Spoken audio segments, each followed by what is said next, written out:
Welcome to Bookish Mind. We're in Season 06, Episode 07. We dive into a truly transformative idea from Chapter 7 of Renuka Gavrani's insightful book, The Art of Being Alone. What if the key to unlocking your true potential and achieving your deepest desires lies in embracing your own aspirations as your closest companions? So today we're really getting into that, this idea of fundamentally redefining our relationship with alone time. By making our goals, our dreams, into our companions. It's a fascinating twist. Exactly. And we're pulling this straight from Chapter 7. It's called Make a New Best Bud. In Renuka Gavrani's book, The Art of Being Alone. Solitude is my home. Loneliness was my cage. Catchy title. It is. And our mission really is to unpack how Gavrani reframes loneliness, not as, something missing, but as this really fertile ground for ambition. And what that actually means for you, listening right now and shaping your own journey. Okay, so let's unpack this. Gavrani, she starts by painting this picture of herself in her 20s. It's pretty relatable. She talks about the societal standard being, and I'm quoting here, just have fun, date random guys, dance to a song that I don't understand and call it living life. Right, that constant social buzz, the pressure to always be doing something, always be out there. Yes. But then, almost immediately, she contrasts that with her own very personal ambition. It feels almost countercultural. How so? Well, she says, I am the kind of person who wants to be successful, have everything I set my mind on, and make money. But at the same time, I wish to live a slow life in a small village in Scotland. Wow, okay, so not just a slightly different preference, that's like two completely different worlds she's aiming for. Exactly. It really feels like this genuine internal tension, doesn't it? It absolutely does. And what's fascinating here is this isn't just Gavrani's story, right? It highlights this, well, universal tension so many of us face. Between the outside pressures And our deepest, sometimes conflicting internal desires. It immediately brings up a question for you, listening. How often do you feel that same pull, that divergence between what society seems to expect and what your inner self is really, truly craving? And Gavrani, she draws a pretty bold line from this tension. She states quite directly the path to success is lonely. Oof, that hits hard. It does. And then she presents what feels like a really critical choice, almost unavoidable. She says, you can either choose to hang out with your friends every other day, or you can be focused to achieve your goals. A binary choice. Well, she highlights the friction, right? Like your friends might not have the same goals. You want to study, they want to go out. We've all been there. Yeah, that's incredibly common ground, that specific conflict. So facing this, she shares her own decision. She says after moving back home, she felt she didn't have much of a choice, and she, quote, settled with the latter option. Meaning focusing on the goals. Right. Total dedication. She committed, she says, to live for my dreams. I decided to turn my imaginary world into my reality. It's quite a statement, isn't it? Turning inward like that, making those goals the absolute focus. It is, and I think this point is really critical because it forces us to look at prioritization. Okay. While her phrasing, settled with, sounds maybe a bit passive, I think she's really stressing the intentionality behind it. It's not necessarily about, ditching friends forever. More about the trade-offs. Exactly. It's about understanding the very real trade-offs involved when you're chasing something big. Think about it. That Friday night text buzzes, but you're knee-deep in work or study. That's the moment. That's the micro decision she's talking about.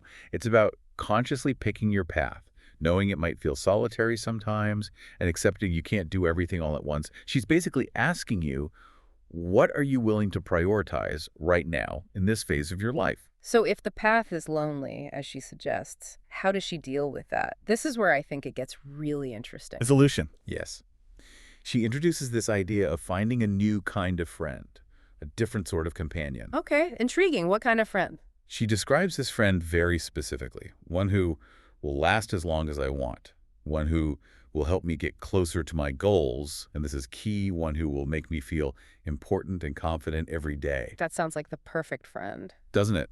And she even invites us, the readers, you, the listener, saying, I am asking you to become friends with my friend as well. So who is this miracle friend? Well, that's the twist. It's not a person, is it? Exactly. It's an internal shift, a profound one. The author spells it out. This friend is your goal LS and dreams, with success and achievements. Okay, I see. So it's about changing your relationship with your own ambitions. Precisely. It's less about finding someone else and more an invitation to, as she puts it, start fresh with yourself. like hitting a reset button internally. Right. So for you listening, this means reimagining how you see your own goals, not just as like items on a to-do list or distant peaks to climb. But as active partners, Yeah. companions. Yes. As active, supportive companions right there with you on the journey. That's a powerful reframe. And that leads us straight into this fundamental mindset shift she proposes. It's really the core of it. How does she put it? She challenges us. Look at your alone time through the lens of a highly successful person and think about how they will use their time. Okay. Stepping into those shoes. And her argument then is, when you look at it that way, alone time is neither loneliness nor solitude. It's just time. Wow. Just time, neutral. Exactly. It takes something often painted negatively, moves it to neutral, and then, flips it into something potentially very positive. And the really profound implication there is that your perception is your power. How you frame that time, how you view it, that dictates the label you stick on it. And that label comes down to mindset. Absolutely. Gavrani's core message is, you need to consciously transform your perception of loneliness. She wants you to view it through the eyes of your own future version who is highly successful. That successful future self. Yeah. What are they doing? Well, according to Gavrani, that future self is expecting you to use this time to grow yourself, work on your dreams, get closer to your dreamland one step at a time. And feel empowered as you think, what all can you do for yourself in your alone time? It's about potential. Exactly. So think about it for a second. What label do you currently put on your alone time? Maybe it's lonely, maybe boring, maybe just empty.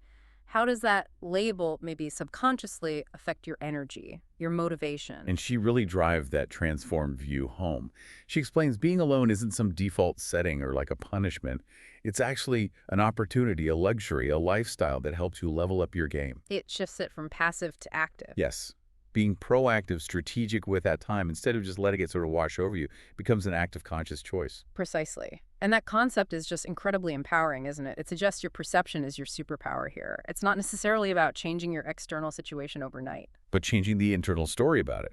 Exactly. So maybe next time you find yourself with some unplanned alone time, instead of automatically reaching for your phone or the remote, just pause. Maybe for just 30 seconds. And ask. Ask yourself, what's one small thing I can do for my future self, for my goals right now? Just that tiny shift in internal dialogue, it can change everything about how you approach that time. It's the critical first step, this mental reframing. Okay, so once you've hopefully made that mindset shift, or started to, Gavrani doesn't just leave you hanging with a theory.